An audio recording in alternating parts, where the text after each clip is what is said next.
Whenever the topic for discussion comes up regarding status of women in India, immediately it conjures of images of illiteracy, of discrimination and exploitation. At the same time, however, there's another reality which has been steadily emerging, particularly in the last decade or more, and that is about women entrepreneurs in the role of business leaders. With more than about 13 years now in being in education and training for family managed businesses at SPJN, we have observed that there are a number of factors which are responsible for the shift which is taking place in women entrepreneurship in India. One is certainly the changing family structure from joint family system to nuclear family. In such a family structure, women perceive themselves to be a significant partner in terms of providing for the family, and therefore they become important players in their family businesses. Another factor, of course, is about the increasing education and exposure that the emerging women entrepreneurs have, and which makes them far more confident and motivated to take up leadership challenges in the field of business. Having said that, the journey to being a successful businesswoman is still fraught with many challenges. There are a number of discontinuities, disruptions in the life of a woman. Managing the commitments to business and managing life transitions like marriage, children, taking care of the old, which pose tremendous role conflicts to the women entrepreneur. In our maiden venture of FMB Links, we have made an attempt to understand some of these facilitating as well as the inhibiting factors that make a woman successful in their family business. So we have with us a few of our FMB women alumni who are carving out a niche for themselves in their family business. And we would like to hear from them what is it that is making them go forward and making themselves successful.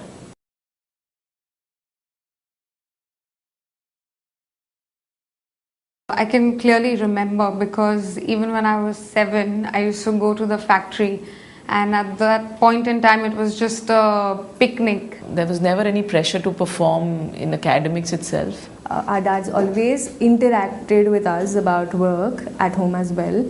He's always taken us to work during our holidays, tried that we sit down with the main important people of our offices and try and get inquisitive about things. I think I grew up in a very carefree environment. The only thing I remember is because my father was working with the Birlas, so there was a lot of, we moved to a lot of places.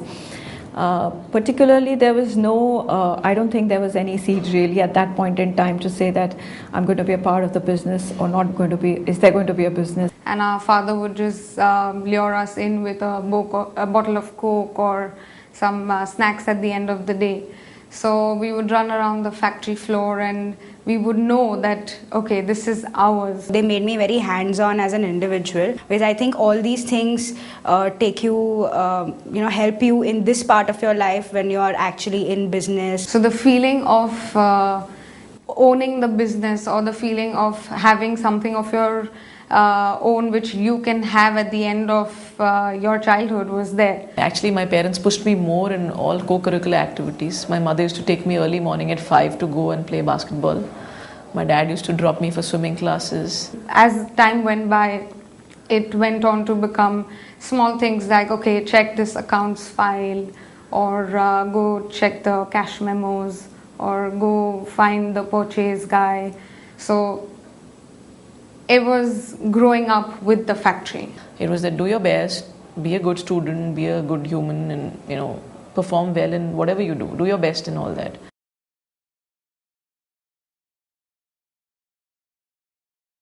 From childhood, you know that you're coming, so everyone knows that, oh, ye Seth ki daughter hai. In most family businesses, there's no formal induction as such. I started my work not with my father, but with my father-in-law.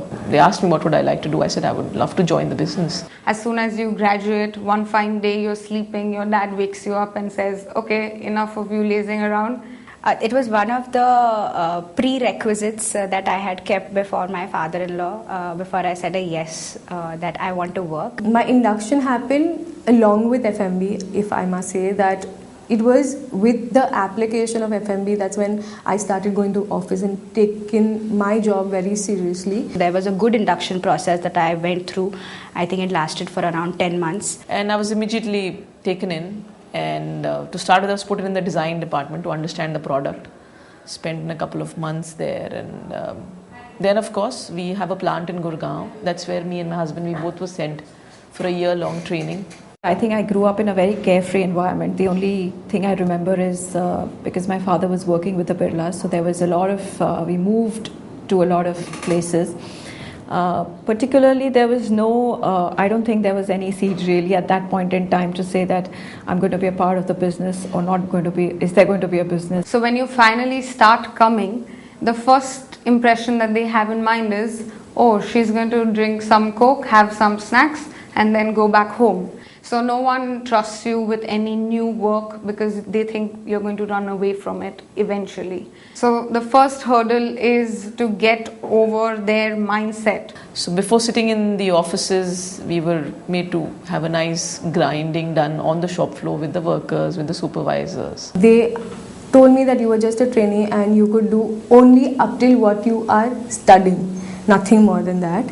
And when I joined back in 2002, I was handed over both portfolios, one of starting up the commodity and the currency segment, and the second to start up the internet broking desk. Since both were absolutely new, I was a bit taken aback as to how I would really, understand that business, gain a footing, how would I build a team, especially when the team required is of professionals of high caliber.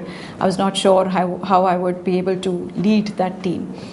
Given my so-called, just a graduation degree backing me. Eventually, everything starts rolling. You go through the various departments within your family business, and then you find your forte. Yes, when I entered office the first day and when people were telling me a good afternoon or a good morning, that was out of compulsion. But I'm sure that when I entered today, it's out of the respect that I have earned over these past 3 years for the work that I have done out there, which is most important for me.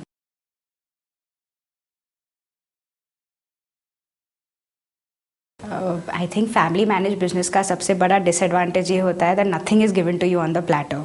Power, position, nothing. So you have to grab it. If you're passionate about your business, you tend to keep thinking about it all the time. So be it your dinner table, be it your coffee in the morning, you tend to keep talking about work, and so that's why it's difficult sometimes to kind of create a barrier. Also, the fact that weekends for us, there's no weekend. When you work in the family business, you get woken up on a Sunday morning and are asked the same questions. I think that's very important because that's the challenge, that you have to keep a healthy family life and a healthy work life. I really don't think there is any difference between men and women whatsoever. I think we can be as authoritative as men are, we can be as decisive as men are, we can be as calculative as men are. You always have a soft corner you get that soft corner from everybody for that matter. It's a general phenomena that people would tend to take women more seriously. If I look at disadvantages, yes, for sure you have a lot of responsibilities, home if you're married, and your kids if you have. So along with that, being seriously at work and giving the full 100% of your time to your work is kind of difficult, but I think that's where the satisfaction comes. I think I truly believe that being a woman in business, and especially your own family business, adds that added emotional angle to the business. They ask me, what's emotions got to do with business?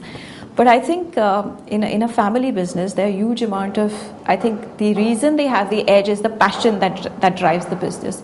And I think women add that different angle of that passion in terms of understanding people, inferences, perceptiveness of colleagues, employees, and as well as all the different stakeholders of the business, including the manager owners. Most women and men in general, they find it very appalling that a girl is going to the factory where there are more than 100, 200 workers working on a daily basis. Socially, there was resistance like, why is he making this do from a girl? Like, what is expected out of her? anyway, eventually she has to get married. So why this right now? Which obviously over a period of time, it all wears out when people see the work you're doing. They are also family, so you can't fight with them. It's not like they're your boss and you've done your day's job and you're going back home, so it's all sorted. A lot of times those things they are still there in your mind. So it's very difficult to kind of cut off where your work stops and where family starts. The main problem that I think a woman faces, or I faced, was time management, the kind of dedication and priority you need to list down in terms of your work, your home. I've kept my life very distinct. Once I'm in office, I think I barely talk about home or anything related to home. And once I'm at home, then there is nothing related to work.